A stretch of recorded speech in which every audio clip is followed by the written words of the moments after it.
What's up, fellas? What's up, fellas?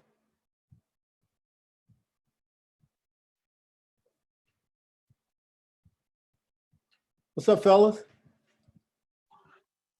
Can you hear me? Yo, I hear you. What's up, man? You got it. You got a nice cut, I see. Man, this is raggedy. Well, it's better than the last time I saw you. It's looking a little natural.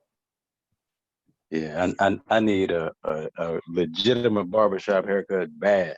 It's pandemic. I can do it. I mean, I can fade my own joint. Well, you might want to do that. This shit brings the haircut brings your freckles out. Boubacar Aw. What's up, Pete? Can you hear us? You got to hit the audio, boo.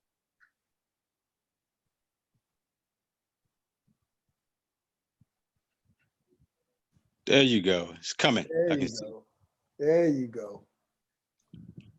So I got the little shorty over here, so this is going to be interesting. I wore dolo duty today with Shorty. Mr. Aw, how are you, sir? I'm good, sir. How are you? Thank you for coming, man. I appreciate it. Oh, man. It's a pleasure, man. This is an honor, so I would not definitely miss it. It's an honor. I like that background, too. Where can those portraits at? Well, you see what I got on? I got my G-Town shirt on. I made sure I got one. I got the blue on. It looks brand new, like you just went and picked it up from the bookstore. No, I had this like some years ago. Man, I did more shirts though. I did more shirts. I mean, yeah, but I got a few. I got a couple of them, but I need more. You know. Right. Well, I just want to tell you. I know when we first talked, like we had never talked, but yes. I just want to tell you when I can see you that I meant what I said. You were one of my favorite dudes because you were the enforcer on that team, and I loved it, man. I just absolutely loved it. If somebody came for Allen, they were gonna see you. Hey, Markham, you are not lying. I watched the Georgetown Villanova game. Yeah. And the guy Lawson. Something happened. There was a loose ball or something, and Lawson like grabbed the ball away and looked at Boubacar the wrong way. Homeboy was like, "Okay, what's up, man? Ready if you ready." Yeah, man. But I mean, you guys been there. You know, Coach Thompson. I mean, he doesn't coach any punk. You know, I mean, and I you know, when people ask me about Coach Thompson, I like. You gotta have a certain DNA to play for Coach Thompson. It's not anybody, right? You know, and you know you end up adopting his personality because he's not a pushover. I mean, you know, and that reflected on the court when we played. I mean, you're not gonna punk us. We're not gonna get punked by anybody. You may beat us, but you're gonna beat us. You're gonna go home, man. You're gonna be hurting. And we're not gonna back down from anybody. And you know. And that's probably nobody was backing down except Jerome. Jerome was back down. Yeah. Jerome Williams. That's my guy. Yo, G. Junkyard Dogs in the building. Yo, looking fresh. What's up, Mark? What's happening, guys? How y'all feel? Turn your video on. Hey, big dog. How you doing, brother? All right, fellas. What's up, Boo? How you doing, man? I'm getting ready to go live. Hey, look, Boo. Right, you look like you just stepped off the court. Oh, come on now.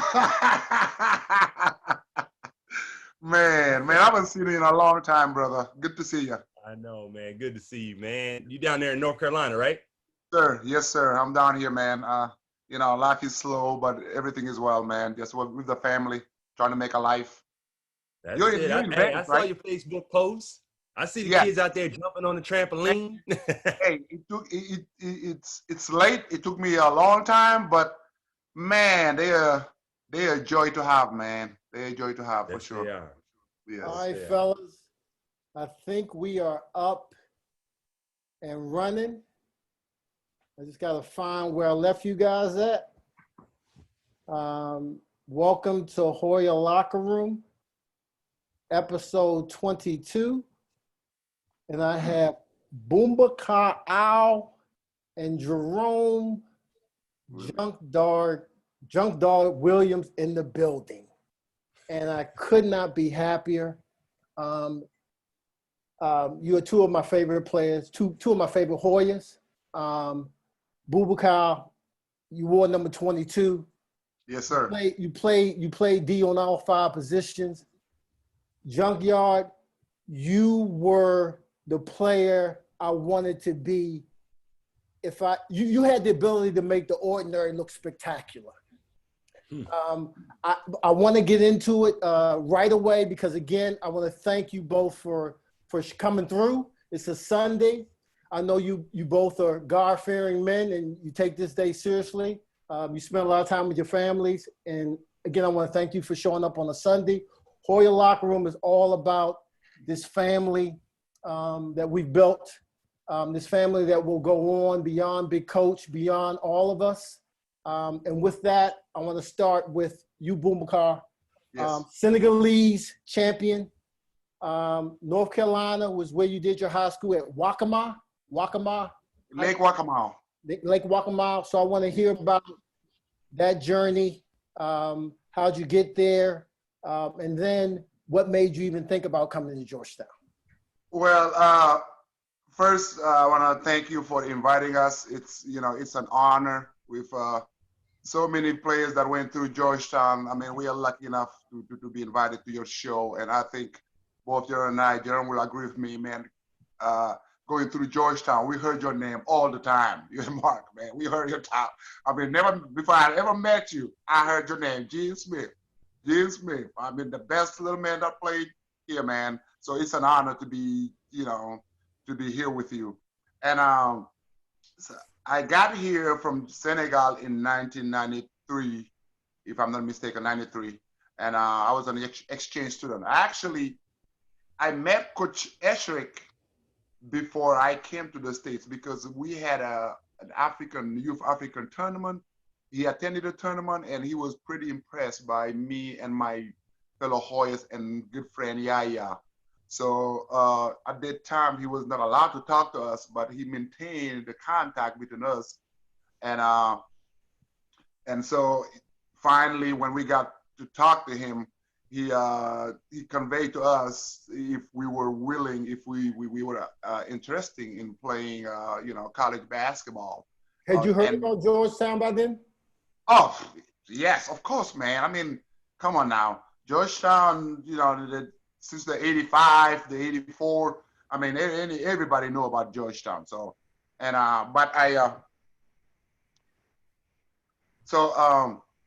when he approached us, I'm like, man, this is awesome. But my goal was just to attend any institution to play basketball and continue my education.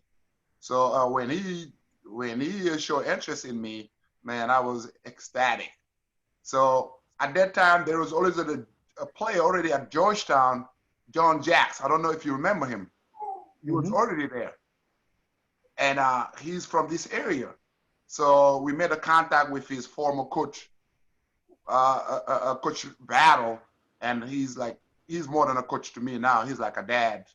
And he was very happy to have me as an exchange student. And that's it all started. Junkyard Dog. Magruder High School. 6'2" to 6'9". In a flash. Clearly, I'm trying to think of a Georgetown player that blew out the way you did. I'm talking from rebound to the other end of the court. Never seen anything like it. Clearly that you established that during your 6'2" days. Your journey to Georgetown is pretty well documented. Just give us, your feelings. Again, two of the most underrated Hoyas that I know. Jerome Junkyard Dog Williams? Well, the first thing that really, sticks out in my mind is, the process for me. The process for me was that, I wasn't a highly recruited high school player. I didn't get one scholarship offer from not even a Division III school. So, I always basically took that as, I didn't have the ability. So when the Lord blessed me with those 7 inches, he gave me what I needed, but it wasn't in the forefront of my mind to attend a school like Georgetown. I knew the history. I knew Coach Thompson and had seen him in gyms and in the area and looked up to him in the program for so long. It just seemed like way out, beyond my reach. And, I just went about my business, just basically trying to be like my dad, just being the guy that goes up, pulls up to the playground in any court in DC, Maryland, and Virginia and gets picked up just like that. And when I kind of got to that point, I developed a certain confidence. I felt good about myself. And I knew I could play with or against anybody. And that's just how I felt. I felt that way. And, I had a run-in with a NBA legend in Daytona Beach, Florida. I don't know if I ever told you this.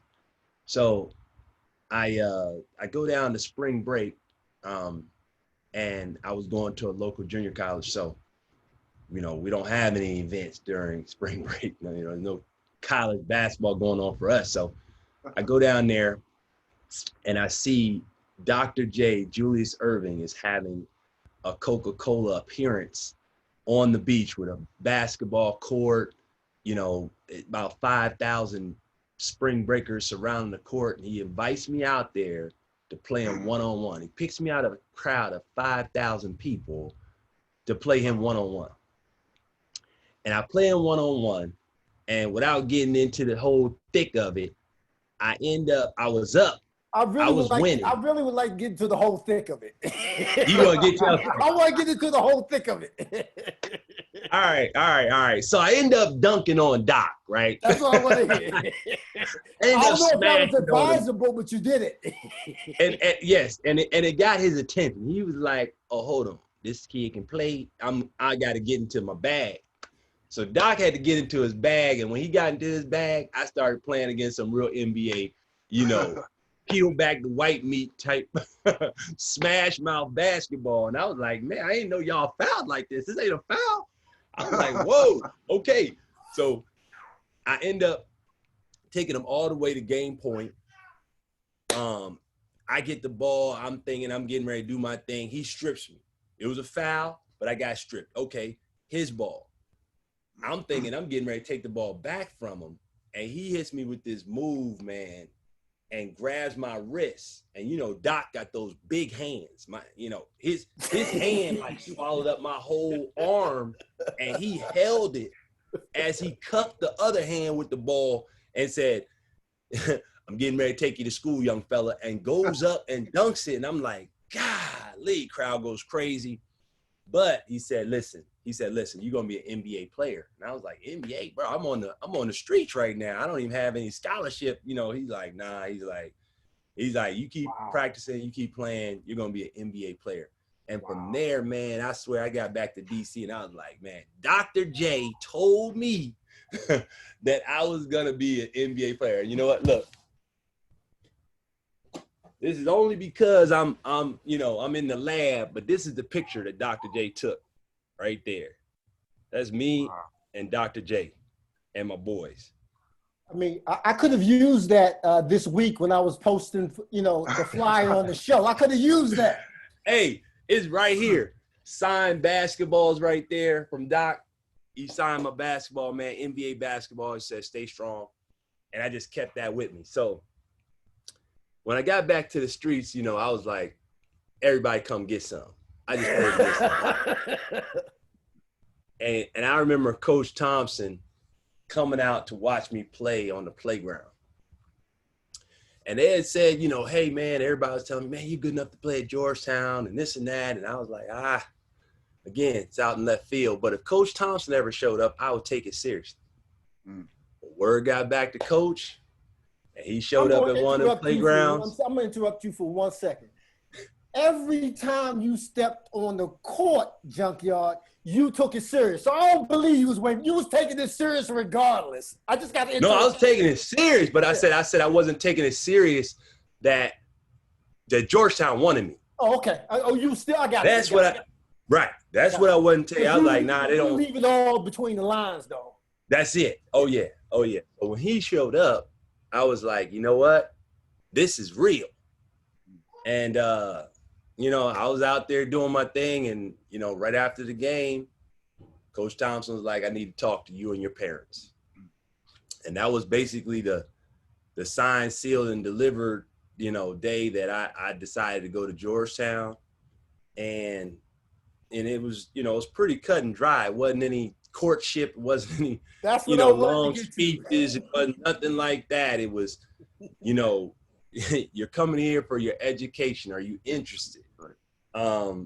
There are no perks. Are you interested? There is, you know, you're going to have the opportunity to get your degree from a prestigious school that if you graduate, you will always have a job. Sign me up. That's what I was looking for. I just wanted the education. I wanted to be part of the history of some of the greats in the game, especially from college sports, and be coached by a guy that, you know, was larger than life. And I think you said it all. I think the main thing that, you know, the selling point for me too, I mean, my dad never was never big about me playing basketball. The only thing he cared was, you know, education. I think the big selling point for, you know, for me, for my dad was when they mentioned, oh, he's gonna get his degree, or, you know, that's where everything just happened. He's like, I like y'all. That's what I care about. That's all I want for my son.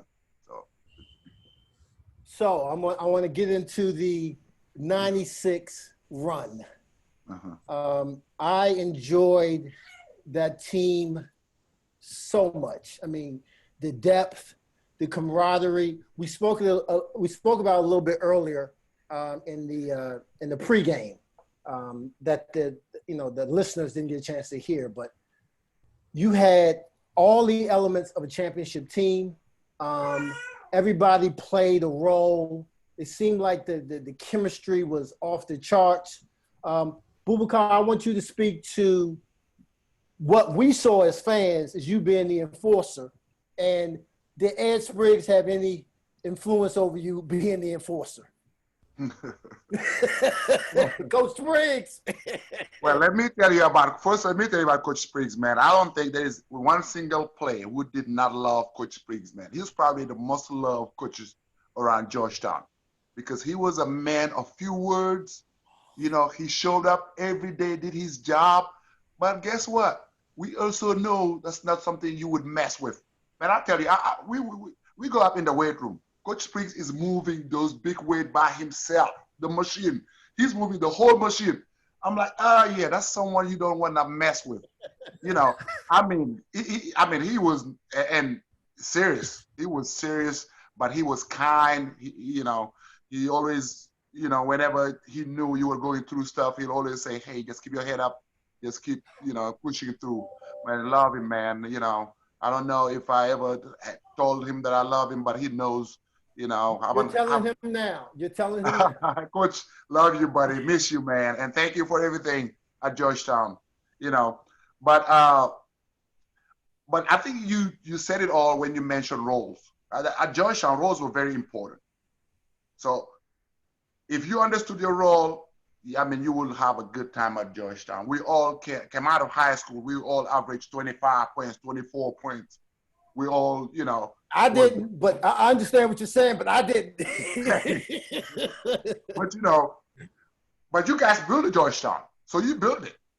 You know what I mean? Yeah. So Georgetown, by the time we get there, we didn't have to do much. We just had to maintain. Right. You know, Facts. we had to, yes, exactly. We had to maintain it because you guys had done the hard work for us.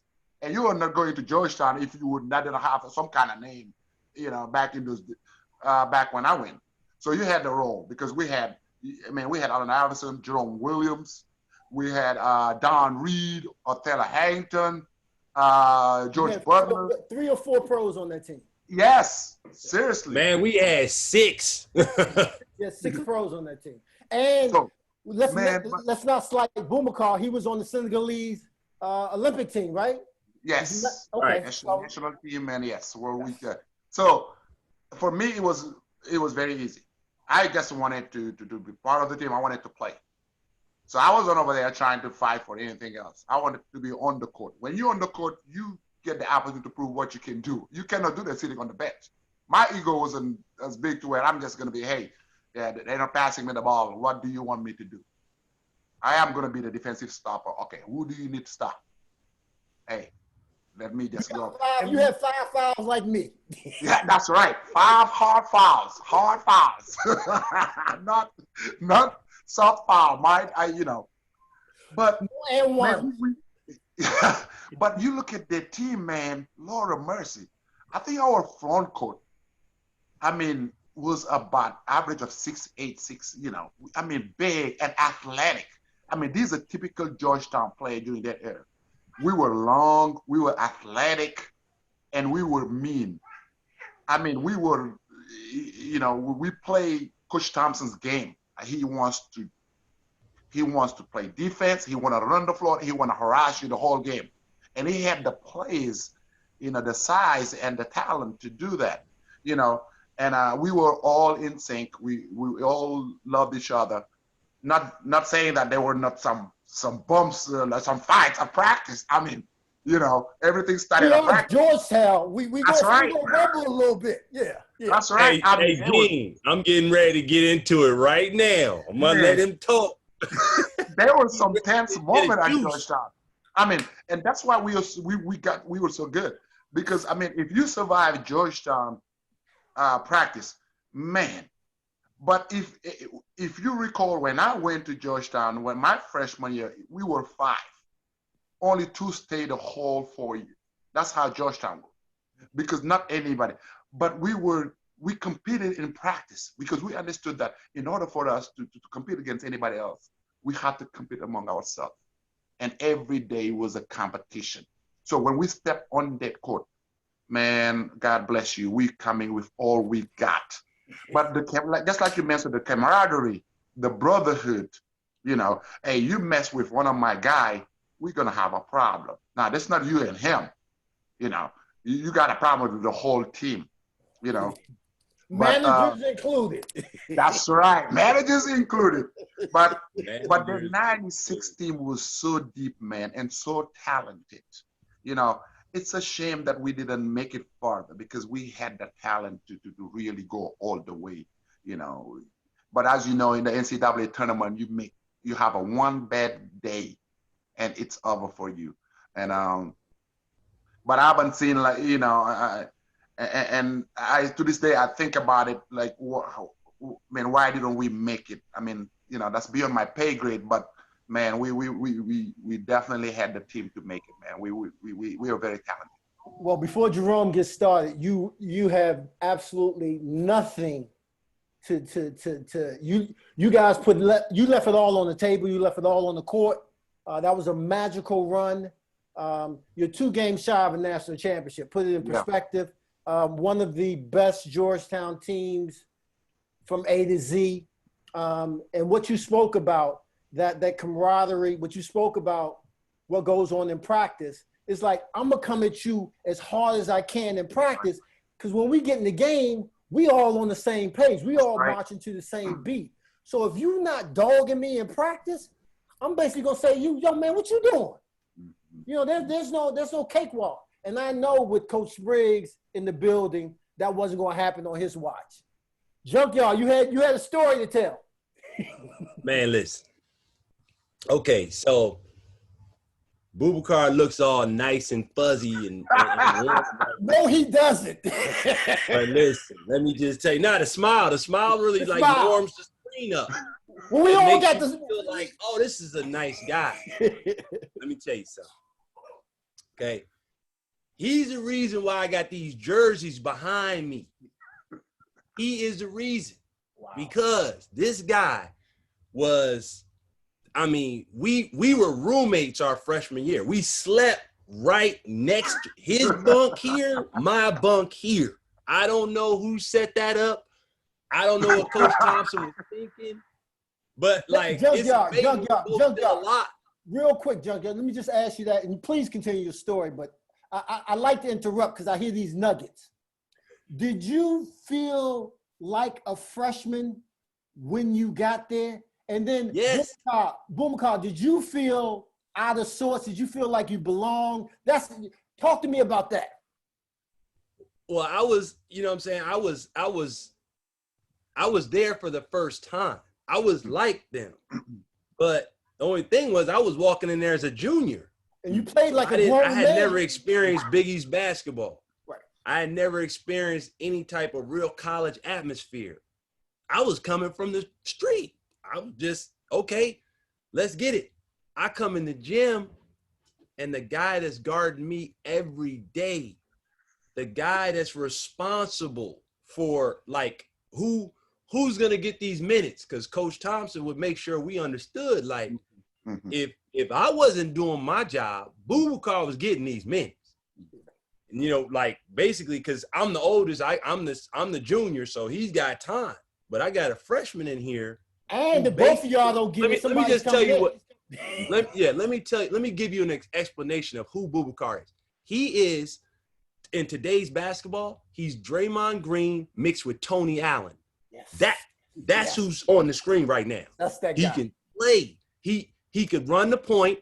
He could shoot a little bit. Like, he wasn't the best shooter, but you had to honor him because he could knock it down, and he could go to the cup. He could rebound, take it full court. But he was picking you up. I mean, lockdown, strap down defense. Not, I'm gonna let you go. No. And every day, you think today might be the day he gonna give you a little bit of slack. Maybe he had too much going on in class. Maybe he, overslept. I don't know. No, none of that. He's the reason why these jerseys are behind me, because he went hard every day. And I had to ask the coaches. I mean, I wouldn't ask them because you couldn't ask no questions, but I give them a look like, hey, yo, you see this foul? Bro. Yeah, like, I'm like, dog, like, Yo, what's a bleed. Dog, y'all managers need to figure out what this whistle is actually used for. It's called blow it, man. So, but Jerome, that's my brother man, right there. Jerome, He did such a tremendous job of working hard. I've never seen the work ethic from that level in college that basically produces pros. You have to go up against someone. Iron sharpens iron. And here's the thing. We always had centers. So I had, Jahadi White, Othello Harrington, Don Reed. They weren't really guarding me as, they weren't guarding me. So they might switch on you sometimes in practice and stuff like that. But Boubacar and I had the advantage in those situations. Mm-hmm. They're shot blockers. Could shot fake, you get them up, figure out where you're going to go. But nah, that's not for me. That wasn't my life. Guess what? He was guarding me. Then I had to go see them guys after I could maybe get through Boubacar. I'm like, bro, you going to be a pro. Because if you can figure out how to get around him, then you got to deal with the guys that get in there and throw it back in your face. Well, there you go. But Jerome, man, thanks for the kind word, brother. But yes, I mean, and you take those kind words. You take those. Give me a second, because he touched on something. He said you weren't, really a scorer because that wasn't your main deal. Mm-hmm. But you still had 868 career points, damn near 1,000-point scorer. For that decade in the 90s, Jerome, he was number 9. Career points. That's what I'm saying. He was Draymond Green and Tony Allen. He could score. Like, you couldn't. I never said he couldn't score. I was like, he just wasn't a scorer. Yeah. Right. You weren't depending on him, but he was gonna give you buckets. And this is the thing. Whether he thought he could score or not, he was a basketball player, complete. So we giving you your shine, and I hope you feel uncomfortable, Boubacar. Well, Gene, thank you, but I think I appreciate it, but I mean, that's like Jerome mentioned, man. When we came into Georgetown, I mean, we had Allen Iverson, McDonald All-American, Jerome Williams, Junior College All-American, Jahidi All-American, Jerry Nichols, Mr. Mississippi, I think. Then we have Eric Miles. We were 6 guys. That's any program would love to have. Then you have 5 seniors who've been there before. I mean, it was a dog eat dogs, man. But let me tell you though, this guy here talking about me here. Have you ever met Jerome Williams in person? Lights up the whole room. But have you ever met him? This guy is a legit 6'9". His hands, you talk about Julius Erving's hands. His hands are huge. His arms come down to his knee. He is the perfect basketball player. He was built to play the game.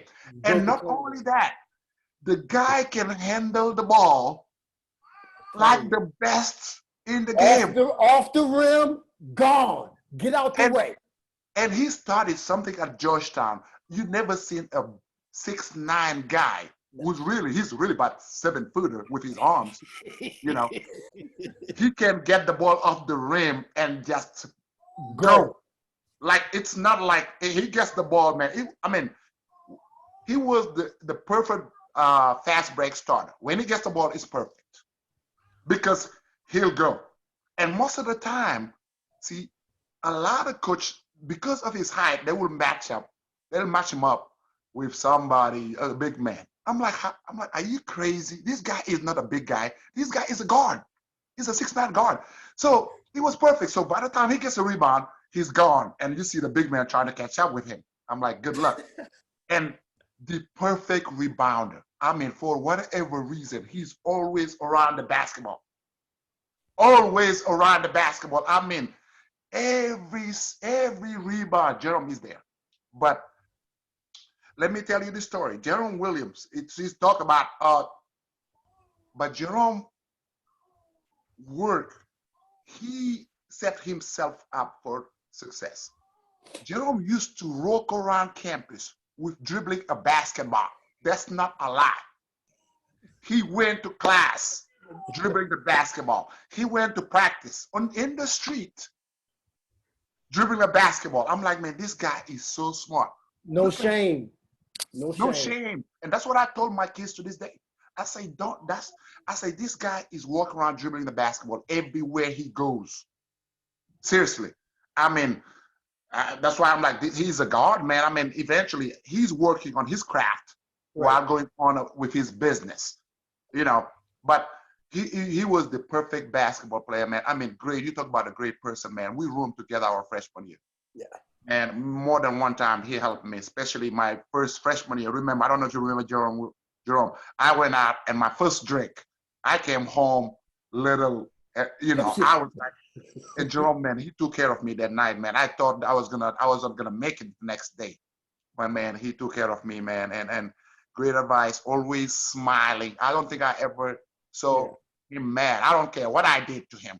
Man, he just smiled and he kept playing. He just smiled and he kept playing. And I think it was even more terrifying when he smiled, because you expect somebody to get upset a little bit. I'm like, man, how do you rattle this guy? But man, it was great. We competed because, I mean, there's no way nobody was going to start in front of Jerome, to be honest. I mean, the best players on the team was him and Allen Iverson.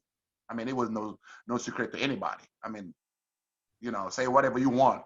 You just these are just the cold reality. The guy is just a skilled basketball player.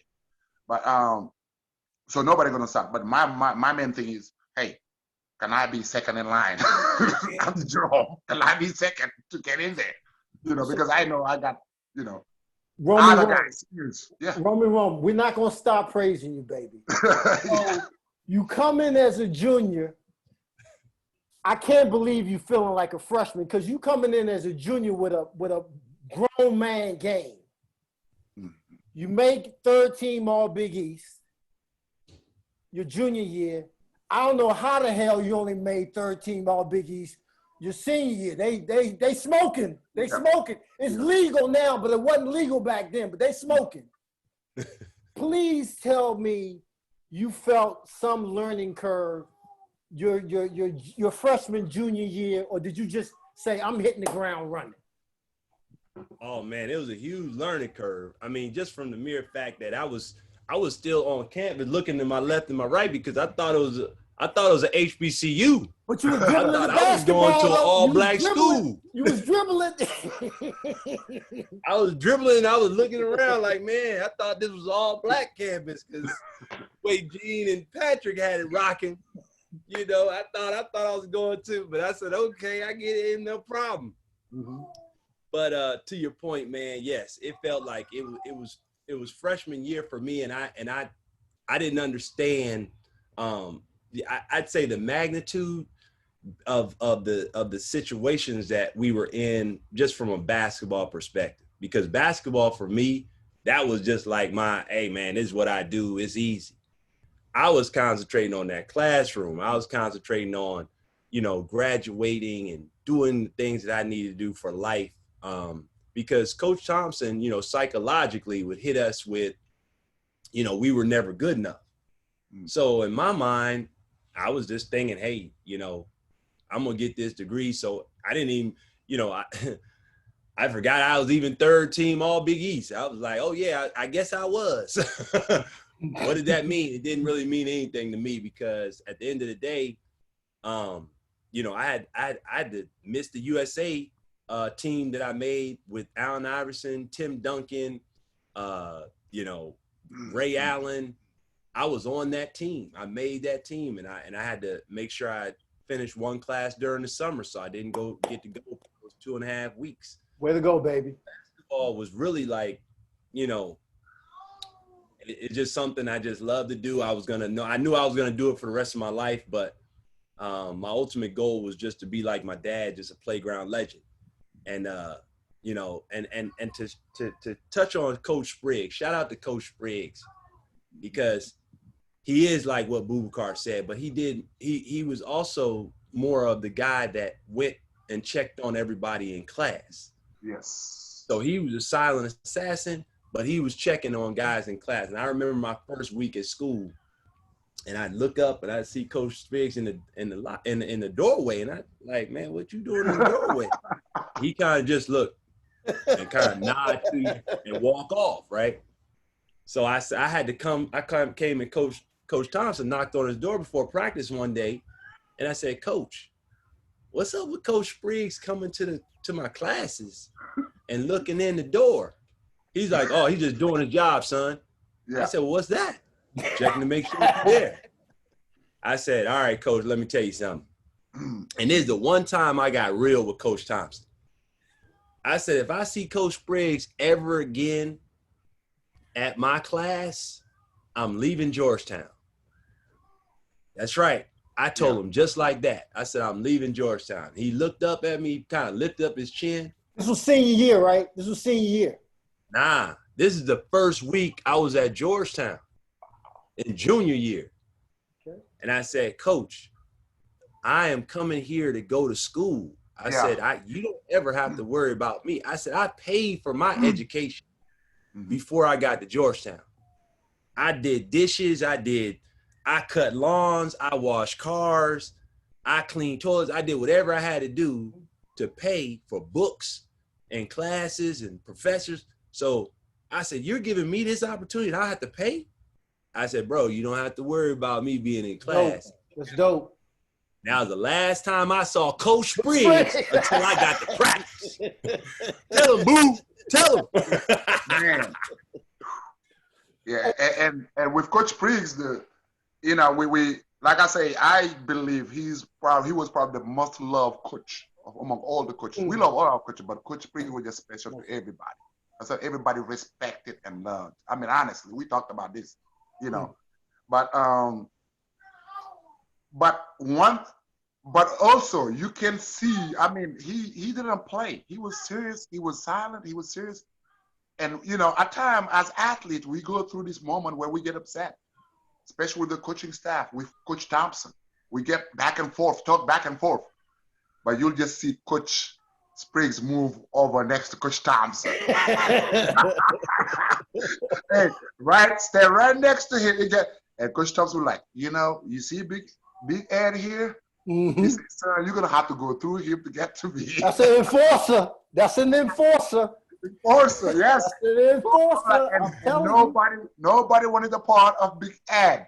Like I say, I'll go upstairs in the weight room. I mean, these are machines that will probably weigh 1,000 pounds. Coach Spriggs is over there moving the machine by himself. I'm like, are you kidding me?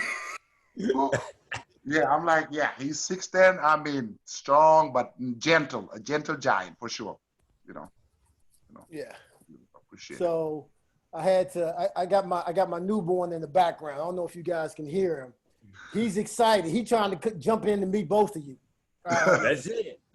so Boubacar, you mentioned your family knowing about Big John. In sharing your experience to your family, were they proud? Is it something that they saw as bigger than basketball? The reason why I bring this up, because we had a run there where we were. I mean, Jerome mentioned HBCU, but it was almost like we were becoming the University of Africa. Because we had and again, Kente cloth makes sense. If you're going to rep it hard. What did that mean to you and your family, or is it just something that you just expected? What was the magnitude of that? Well, to my family, especially to my dad, again, my dad was not huge on me playing sports. The only thing he cared about is education. He said, education will change your life. That's the only thing I care about. They talk about how talented you are. He say, to me, you're not talented until you get your education. So that's the only thing he cared about. But he was very excited for me when they offered me a scholarship. Seriously, when they offered me a scholarship, they sent him the scholarship. They sent it him to Senegal. So the guy that translated the scholarship told him that he had to pay all those thousands of dollars. So he freaked out. So he calls me. He's like, son, what am I? You see how much money I have to pay? I say, this is they. I'm like, Dad, hold on, Dad. I'm like, no, they just sending you this letter to let you know that they offer me a scholarship. They will pay for it. And the only thing I have to go do is go to school and play basketball. He said, they give you that much money to play basketball? No, seriously. He was like, are you kidding me? I'm like, yeah, seriously. I think every year, this is how much money they have to pay for me to. He says, son, if he tells you to run once, you run 10 times. It's not a serious, real story. He say, I want you to do this. If he tells you to run one time, you run 10 times. You understand that? I'm like, yes, sir. He say, somebody who will do this for you really cared about you. But for me, it was just trying to be a pioneer, because so many kids from Senegal trying to, have the same dream, have the same opportunity. Not all of us got to, do that. For me, it's just getting to Georgetown and displaying character and displaying, professionalism to where they will be willing to go back to Senegal and recruit kids like that. Because I know I was the ambassador. We had to show good character. We had to show we did everything, not off the floor, on the court, in the classroom. We have to be well-rounded. 360. Yes. So we just we wanted opportunity for more kids, because at that time, Dikembe was from Africa, but he wasn't from Senegal. There was some Senegalese players in the U.S., but they went to small school. So we were probably the first two from Senegal, aside from Maktar that went to Michigan and went to Carolina. We were probably the first two from Senegal went to major college basketball. Right after that, UConn got the boy from Senegal. What's her name? And I think also Syracuse. So they start looking at Senegal as a destination to get players. But we were grateful. Like I said, my dad was very grateful, for the opportunity that was given to me.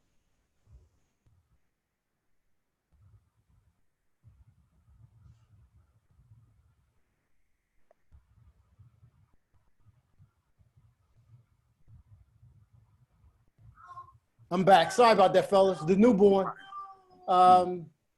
Jerome, most challenging or most underrated player at Georgetown while you were there?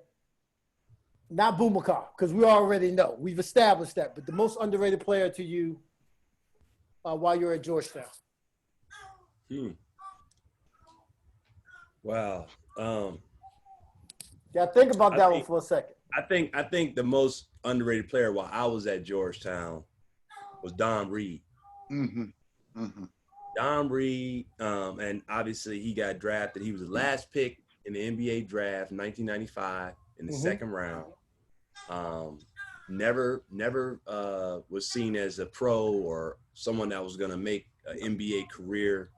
And he was my teammate at the Pistons. So my first 4 years, we were teammates at the Pistons as well. So I was with Don for a long time because he played in the streets a lot of DC. He was from DC. And he was so underrated, but for a long time, even before I got to Georgetown, I used to love playing with Don because he would run the floor so well. He was built like Charles Barkley. Another Greyhound. The way he slammed the ball, the way he would swing on the rim, the way he was aggressive and but he was like Coach Spriggs. Yeah. He was silent. So you never knew what Don was thinking. So I always wanted him to be on my team. Like, man, I don't know when this guy gonna crack, but I'm gonna make sure he's standing next to me when he does. But so he was like the most underrated player because he was always coming in with his lunch pail. He was always there to block shots. You know, he didn't have a sense of, oh, I got 2 fouls. I got to wait and save this next one. He was coming at your throat. He never argued with the refs. Quiet. A little bit because I just say, man, half of the fouls you foul, you're not fouling. But because you don't say anything, they just give you these fouls every game, even in the pros. But Don was underrated. He was a hustler. He played defense. He was an underrated scorer. He really worked on his craft with his jump hook. So he had that jump hook game from Georgetown, working out with Othello Harrington every day, and he was legit. Boubacar, same question for you, and then I want to add on of current Hoyas, who do you enjoy watching? So it's twofold. Well, for me, without a doubt, it's going to be Jerome Williams and Don Reed.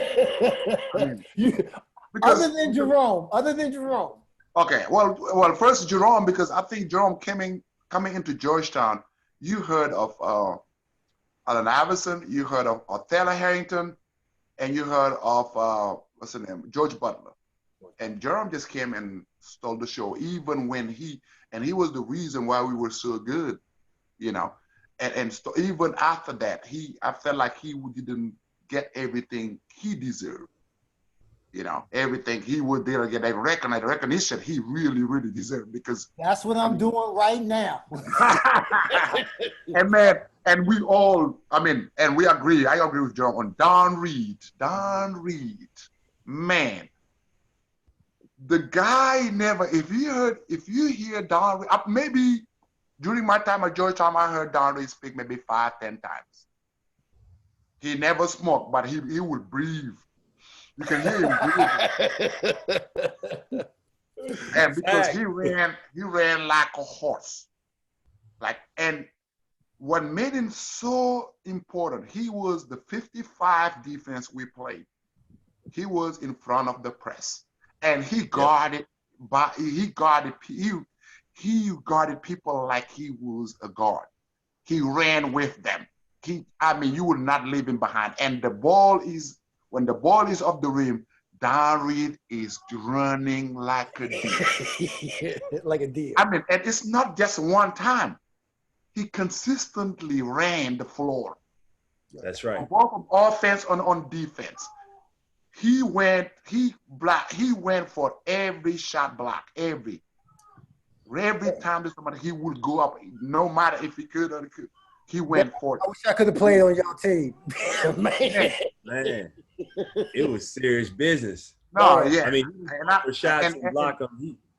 And what made him such a legend for me is, man, we were at practice one time, and he was doing drills with Jahidi and Coach Spriggs. And Don Reed is not gonna back down from anybody. Don Reed is gonna go hard all the time. I mean, I'm watching them over there. I mean, Don Reed is going at Jahidi and after a while, and you can see Jahidi start talking. He's got upset and start talking.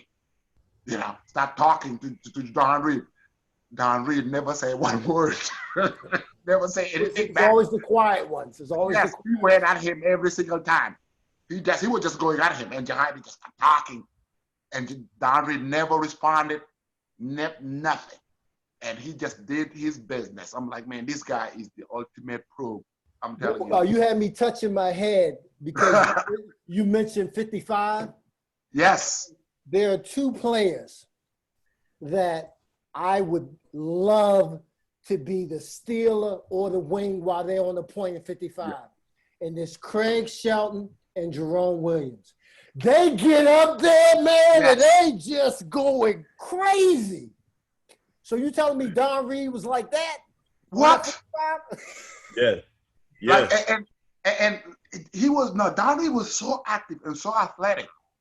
And at Georgetown, you can't bring your arms down. I mean, you can't bring your arms down. For God's sake, we stood there for 8 minutes doing Jane Fonda.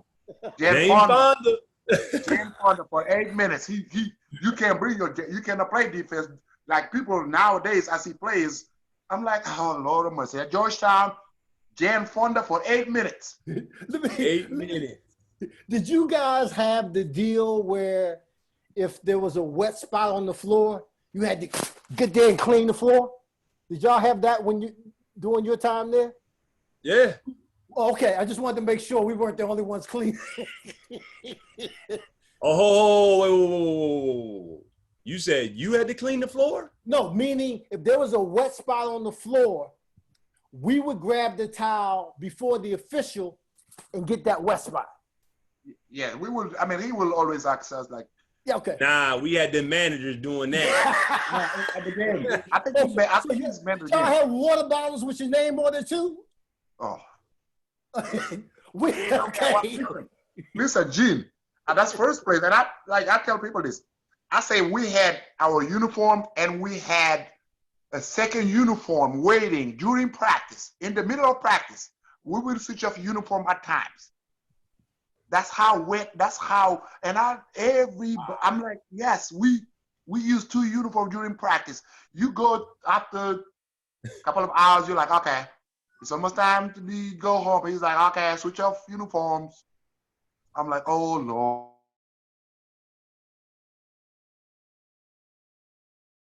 So I want to ask both of you. So I played with the Jamaican. So I played with Patrick. And I tell people all the time, the most unassuming superstar that you would ever want to play. Like he made everybody better, obviously. But he wasn't an asshole. He wasn't a prima donna. He fit in like all the stereotypes of superstars. He defied any of them. I'm asking you this obviously because you played with another guy that was that megawatt. Was that similar? Was obviously a different kind of cat. AI, different kind of cat. But what was the feeling with the crew? Because again, the chemistry you guys had was unreal. So what was that? What was that like? Wow, I mean, for me, I mean, AI wasn't larger than life yet. We knew he was extremely talented. But again, like from my angle and my viewpoint, I was always worried about him because I was like, man, this kid is small. And Coach Thompson would say all the time, you're not going to be able to do that in the NBA. Lonzo Mourning is going to knock you flat on your back, son, and he going to hurt you, you know? So I was like, man, that's probably true. And then he'd go dunk on Zoe. I'd be like, did Zoe let him do that? Or Zoe just trying to protect him? I don't know, but it looked like Zoe just got caught. He got a body. So it's, you know, but I knew he was very talented. I knew he was going to make it to the NBA, but we didn't know, you know, number one pick. No, I didn't assume that. You know, a generational icon. No, I didn't assume that because, you know, it just had to happen. It had to play itself out. But once he got there, and Boubacar attested this, he used to tell us in the locker room, especially me specifically, what he was going to do to Michael Jordan. I used to laugh in his face. I used to say, boy, you crazy, you smoking, whatever it is you're doing, you need to stop it because you're not going to cross up Mike the way you trying to tell me right now. He like, John, I'm gonna hit him, man. I'm gonna hit him with a double. Like, and then I turned on ESPN one night and everybody like, yo, you got to watch ESPN because AI, your boy just took Mike. And I was like, he did? Man, I click on the tube and I'm like, this dude told me he was going to do this at Georgetown and he's done it. And I was like, stuff about to hit the fan. I was like, it's about to hit the fan, G. I was like, the boy done it. I was like, so from that point, I was like, oh, this is something different. He's something different. What was interesting from the outside looking in, and again, I'm just comparing that level in college because he had that level that Patrick had. They both were so into congratulating, pumping up their other teammates, right? Like it was like they wanted you to get off as much as they were trying to get off. Am I wrong? Nah, that's true. That's true. He was always trying to get everybody off. And the funny thing was, he didn't tell me this till like after we got in the league, right? And we were chopping it up one day, and he said, Rome, he said, you know, to your point, he's like, man, I passed you, like, man, go. And, you know, you might sometimes go, but like, sometimes you pass it back. And he said, once you pass it back to me, it was like you telling me to go. And I was like, that's how I was running the offense. I was listening to the coach. He said, move the ball, man. I didn't want to take it. I was just trying to. So we got a chuckle out of it. I'm like, man, that was your philosophy. I wish you would have told me. You passing me. That means if I pass it back, that's it. Oh, okay. That was your mentality. Yeah. Boubacar, anything you want to add to that? Because we wasn't getting it back. You weren't getting it back. You know, I got the opportunity and the honor to room with both of these guys, Jerome and Allen Iverson. So Allen was my roommate also. So Coach Thompson called me in his office when he was doing it. You know, at my freshman year, we stayed in Village A. For whatever reason, our sophomore year, he got upset and he moved us out of Village A. So he put us in the dorm. So he called me in his office, say, hey, I want to let you know, that you will be rooming with Iverson. I'm like, you can see my face. I'm like, huh? He said, you will room with Allen Iverson. I say, Coach, at the time, Allen and I, we were friends, but we never hung out or anything like that. So it's safe to say that I didn't know him that well. So I'm like, Coach, Coach, he's like, there's a reason I did this. He said, you have a very strong personality. And I think with you and Allen, like, I think you would be able to, keep it in check.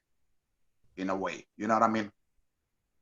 So I'm like, well, I mean, you're the expert. So if you say we're gonna room together, it's okay. I mean, seriously, this is a true story. So You sounded like Ed Spriggs. So, but man, Alan and I became pretty close when we started rooming together. I mean, it's crazy how people just talk about people they don't know.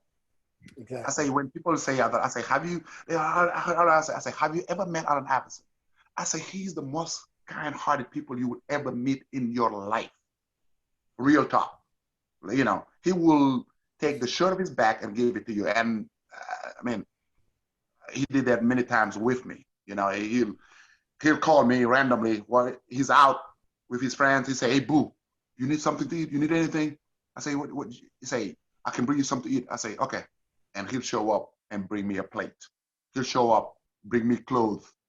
I mean, real talk. He'll show up. He has a $200. He say, you need some money? I say, you gotta. He'll give me like $60, $100. Whatever. I mean, real talk, man. These are the things that he used to do for me. For me, he was very special because his heart, he's got a big heart, you know. And I'm very honored, man. When people are asking me, how was your roommate with Alan Iverson? I'll say, man, great guy, great person, man. And obviously, when he got to Georgetown, he changed the whole style at Georgetown. Yes. Yes. Like, you know, yes, you guys did. Yeah. Yes, he changed everything, you know, because I watched him year before. Everything was going through Othello Harrington, like, you know, they put the ball inside a lot. But when he got there, it's like, you better run. Gotta run. You better learn how to run. If and you got this other dude taking it right off the rim and going too. And I don't care how we ran. I mean, we get the ball. Like I said, when Jerome got the ball, dude, just run. I don't got the ball. You better run. You better run because they are not stopping for anybody. I watched 3 of your games. I watched the Temple game. I watched the Villanova game, and I can't remember the third game I watched. But to your point, you guys were blowing. There was no secondary break. Everything was a primary. Yes. Unbelievable. And you ran, and you know, he was just sheer talent. Alan was just talent. He was so talented, man. And just like Jerome mentioned, I mean, Coach Thompson told him, you're not gonna be able to dunk on everybody. You got to be smart. He say, you see those big guys in the NBA, they pay them to hurt God like you. That's what they do. This is what they do. They end your career. Exactly. So you need to learn mid-range jumper. Don't go into that. Stop, pop. You know. Right. But you know, I think he understood that in his later years. You know, after a couple of injuries, I know he had some shoulder issues. You know. It's like you gotta, but his heart was bigger, man. His heart was too big, man. He thought he could take on anybody, man. But yeah, he definitely changed. I want to thank you both for sharing that because, again, to your point, Boo, a lot of times people don't have any idea what goes on in the locker room, and what you just shared was about the locker room. But speaking of the locker room, when I was there, you know, we were pretty low key. So, you know, we had coaches coming up on the hill to check on us, but we didn't have any cameras in the locker room. What was that all about? So you know that didn't come from me, Jerome. That didn't come from me. But what was that all about? Hey, Jim, you know, there was a rumor going on. I've never seen it, but a rumor going on. There was a locker room that was always closed. Stop him, Jerome. The popular belief was something was in there. That's what I think too. I'm like, you know what's in there? My jersey I never got when I graduated. That's in there. Hey, my jersey's in there too because I never got mine. I never got mine either. Never got mine. The last thing I'm going to do with this Hoya locker room bullshit is I'm going to find a way to get us all our jerseys. Thank you. That's what I need. Thank you. Look, I don't got one. I got everybody else up in here. There's the Hoya one. Anybody from Georgetown alumni, services, basketball program, anybody that's listening or will listen, we want our jerseys. Not for us. I'm just going to give mine to my kids. Yes. We want that jersey. Yes. Hey, Gene, you got to talk to Pat. I mean, tell Pat we need those jerseys, man. I mean. Clearly, you both know I pick up 94 feet, so I got no problem with the confrontation. None. That's right. What I wanted to ask you both, and you both kind of touched on it, the playing style kind of changed. How do you guys think, because Boubacar, you basically, Big John only coached 1 or 2 more seasons after you. Yeah. Did you guys kind of see him slowing down, moving to the next level? Because, you know, he had his shot at the NBA, which didn't happen unceremoniously. You know, he had the Olympic deal in '88. So I'm going back a little bit. So do you think he was at a point in his career where he was ready for the transition? And I'll add this, and obviously I'll let you two give me your perspective. He mentioned when he finally stopped coaching, it became less about the players and more about him. That's when he knew he had to get out. What's your both your commentary on that? Well, for me, I mean, you know, I was only there for 2 years. 2 hell of a years. And in my 2 years, Coach Thompson would mention retirement at least once a week. At least. Yeah, but we know a lot of old black dudes that do that, though. We do. Right.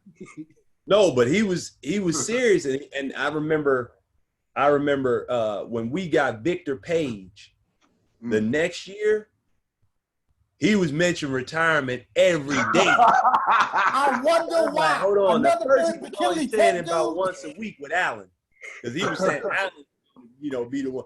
So he said when Vic came, it was like I'm gonna retire. This boy gonna make me retire. McKinley Tech will do that to you. McKinley Tech. McKinley Tech. And so when he retired, it wasn't shocking. I mean, because you from the area, I mean, a lot of my aunts and uncles went to McKinley Tech, and I understood, like, here's a guy that almost grew up homeless. You know, I remember meeting Vic the first day in when he was in like 6th, 7th grade.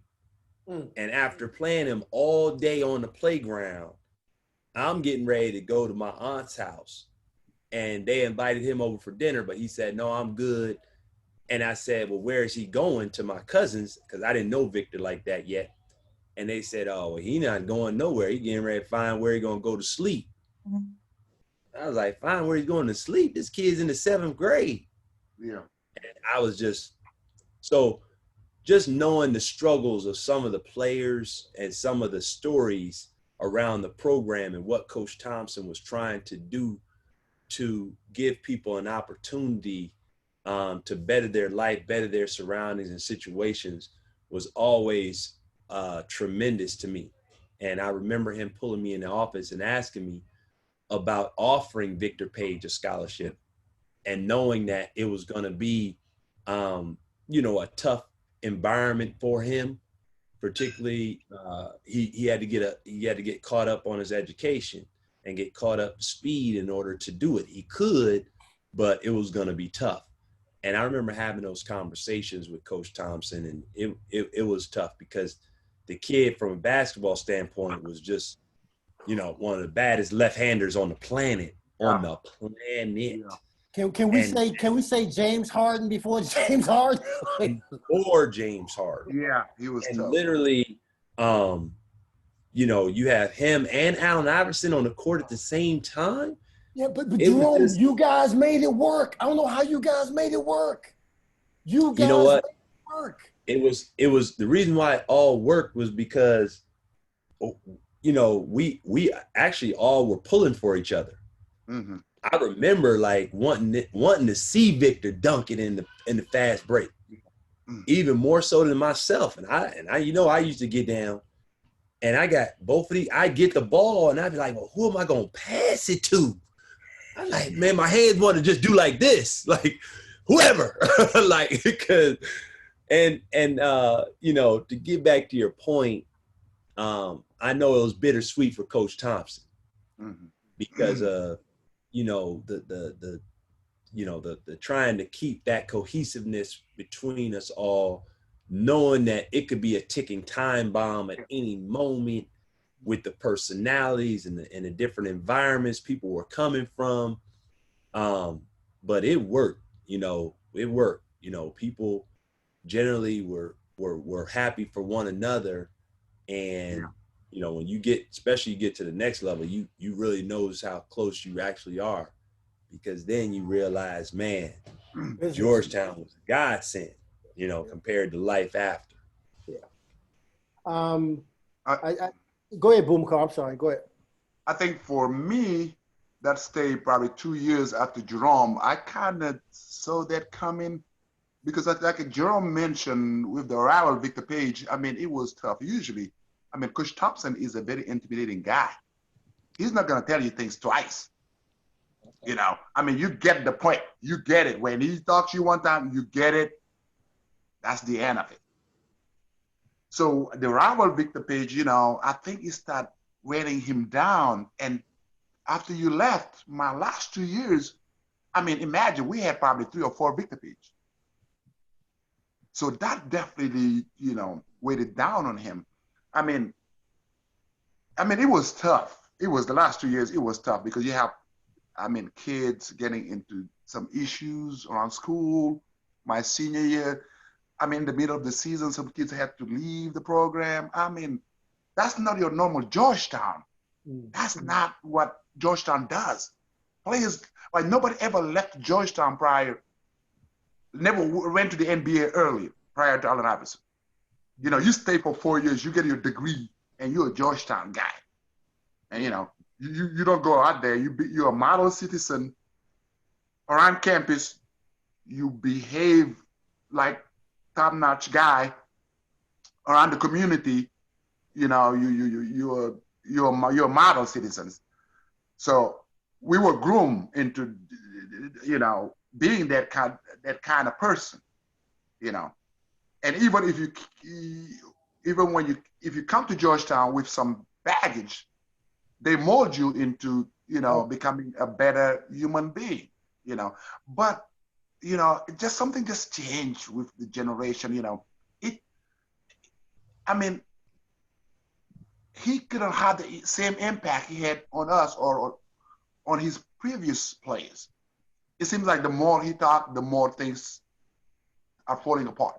Right. And I was a captain, and then I just said that, I mean, it was my senior was rough. I'm like, yeah, I don't see him staying too much longer, man, because, you know, he's getting tired, you know, and yeah, the reason why I bring it up, and you both touched on something, you know, they talked about Hoya paranoia in the 80s, and they always talked about it in relationship to, you know, us not talking to the press or us not giving complete access to the program. And I think what you two touched on or highlighted is Big John just being Big John. He was paranoid of everything. He was paranoid of making sure that the cats he brought in had enough resources to be successful. He was worrying about winning on the court. He was worrying about winning his way. I mean, he was worrying about making sure that what was needed on the hilltop was met. And then I'm sure he had his own personal goals. And I'm sure coaching the Olympic team was one of them. Winning the national championship was one of them. Winning the Big East every season. So that's where the Hoya paranoia came in. And being the predominant, you know, the dominant black coach at that time. So fast forward to the you know, the mid to late 90s, you know, dude is in the 20 plus year of his career. That Hoya paranoia probably finally wore out or wore thin. Not an excuse. It's reality, right? I mean, and if you look at it from, I guess, a different point of view of just wins and losses, because Big John meant more than just wins and losses. I like calling him Big Coach now. I got that from you young guys. You call him Big Coach. It was more about wins and losses. We're well over an hour, fellas. I usually don't try to go more than an hour, even though I think I can do this shit all day. I mean, I just love, getting ready for these things, going through your history and your clippings, and then remembering what I do remember from seeing. It means so much to me. I think it means a lot to the program, the broader program, right? Because, I like this intimacy, but it's for the broader group. It's for everybody. I want to talk to everybody that's ever worn a jersey. I think you step into, especially if you went through McDonough. McDonough was just like, McDonough was a hellhole compared to all the other places around the country that were, in the top 10 or the top 20 or whatever. But it became a badge of honor for us, right? It became like, okay, our shit may not be top notch, but guess what? When we get between these lines, we about ready to bust that ass. And you two represent that more so than anyone that I can think of. And I can't thank you enough. You both have been extremely active in giving back in your post careers. Boo, you're doing the coaching thing. Yes. I think it's incredible that you're giving back that way, and I wish you nothing but success. And if you want to touch on that and share some of that with us, and Mr. Williams, you're everywhere from the big three to your foundations, doing charity all over the world. We salute you. But if you could leave us with some parting words on what you guys are doing, and hopefully Georgetown alumni is listening, and maybe we can do some things together. The floor is both of you. You have the floor. Well, just like you mentioned, I got into teaching. It's always been my passion. I'm doing teaching at the same time. I'm also coaching basketball. I mean, that just show you the impact that Coach Thompson had on all of us, because we are doing something with basketball. And you watch me coach, you watch me the run I ran my program, you will think that's Coach Thompson doing it. I mean, same thing. I mean, discipline, respect. I tell my players, if I say practice is at 3:30, you should be there at 3 o'clock. Doesn't mean 3:30 you're gonna walk in my gym. And it's amazing how they adjust, how they, But and I still even coaching, I still run the same defense we ran at Georgetown and confusing the hell out of people. This is my shit right here. Double fist to fist, baby. That's my shit. That's right. Hey, I'm doing the same thing. This confusing I'm running point, I'm running fist, double fist. I'm confusing the crap out of people. I used to always mess point up, by the way. I was always checking two people at the same time. I messed it all up, Jerome. That's right. And that's what Georgetown basketball was about. But he had such a profound impact on me that, that to this day, everything, the way I conduct myself, the way I live my life, the way I treat people, always goes back to the way Coach Thompson, dealt with us. He was hard on us, but he was on the outside, in front of people, he was soft on us. He will be your staunchest defender, And so for me, it's just, basketball for now, trying to give back and trying to teach what I've learned over the years, especially at Georgetown, trying to pass that on to the next generation. And I feel blessed and honored to be put in the position to do that. Thank you, sir. Yeah, for me, shout out to Boo for all the things he's doing. I want to make sure, next time I'm trying to get close to the North Carolina area, I may come down and talk to your kid. Me but too. Now we can do stuff on Zoom, Boo, so I don't have to actually be there. Exactly. I can I'm going to hold you up to it. No, all you got to do is lock in my number. Yes, sir. Text me. And one thing he will show up. I know the guy. I know that. You know better than me. But no, Coach Thompson, obviously I took a lot of his knowledge and the things that he was trying to teach all of us to heart. you know, my parents, I come from a very giving household. So I knew I had to do what I'm doing now in terms of giving back, whether it be the NBA with global ambassadorship with Africa and China and South America, all that stuff. I just had a ball doing. I just love seeing kids' faces light up, even when they don't know your history. They don't know the things that you've done. They just want that time. And, you know, having a son age 10, I'm just spending the most time that I can with him and showing him the proper way to grow up, learning 55, double fists. I mean, just those things, you know, you get a smile out because, you know, half the point I don't want to be too hard on him. The other half is like, I got to be hard on him so he understands. And, but just the community itself, man. I was on the bench, you know, when I started off my NBA career, and having fans, you know, coming to the game with posters and things of that nature in support of me and cheering for me was like, you know, brought tears to my eyes, because I was just like, I just want to get out there and show them that I appreciated it. So it was things like that that really ingrained that sense of community with me, and why I wanted to do things like Shooting for Peace program, where I'm out here with other legends and participating in the community in a way that, you know, gave me the support that I needed in school, which was financial resources, you know, giving out scholarships to kids. And no, all scholarships aren't going to be athletic scholarships. Yeah. So I'm happy to give out academic scholarships. You know, when I graduated from Georgetown, I was on the dean's list. And that was something that meant the world to me, because Boo knows how hard that is. And to be at a school at Georgetown and you get, you know, all A's 1B, that's big. I don't care what, you know, anybody at any institution you want to talk to, when I tell you that, you're like, oh, you were? Yes. Yeah, I need acknowledgement. Right here. That shows that I was about my business in the classroom. But, you know, from a standpoint of getting those opportunities, Legends Shooting for Peace is just traveling the country, and we've given out over 122 scholarships. Wow. And I'm proud of that. And I'm proud of the fact that I had my brothers at Georgetown that helped me, and the school and all the alumni for just, you know, giving me this opportunity to wear this shirt right here.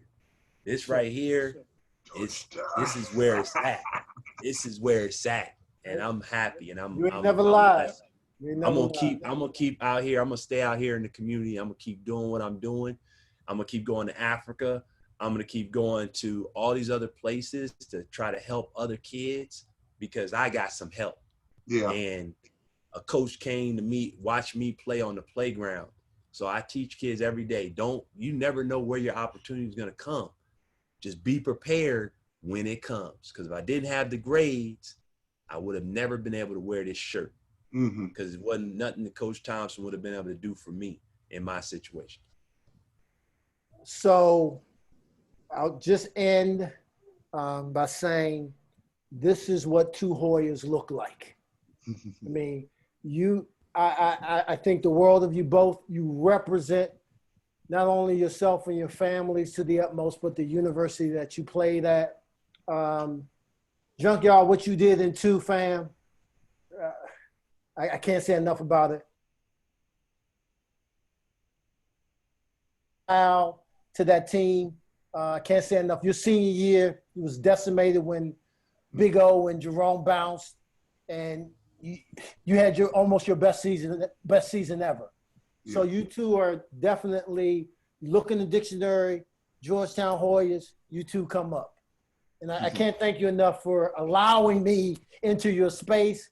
I definitely owe Jerome, Boo. We were on a episode together once, and I was over talking him, and and I didn't mean to. He's so humble. But this is the thing. All right. You know, this dude was working out at the same time we were doing the episode, right? I was getting it in. Always getting it in. But I love you guys as Hoyas, as family. Man, we got the numbers. We got the intel. We're going to stay in touch, man. I appreciate you both. No, and thank you for starting this initiative, man. This is great, man. I wish we had started this years ago, but kudos to you for reaching out to all of us and trying to get us back into the program and back in touch with It's funny you say that because clearly this is low budget, right? And I'm doing the IT myself with the help of my wife and my newborn, but it means something, right? I honestly don't care if one person tunes in live, right? Because it's recorded, it's available on the Hoya Locker Room Facebook, it's available on Periscope. It can live forever, and I can go back and touch it myself. But this is long overdue, and I'm waiting for the young cat to tap me on my shoulder and say, "Gene, I got it from here." But I thank you both from the bottom of my heart, man. It means a lot. Got it. Thanks, Thank bro. you, brother. Enjoy Thank the rest you. of your Sunday. Good seeing you, I man. was Good waiting to seeing do that. You beat me to it. Yes, sir. Fellas, You got it. gone. All right. Bye, guys. See you, boo. Get it, Boubacar. Bye, G.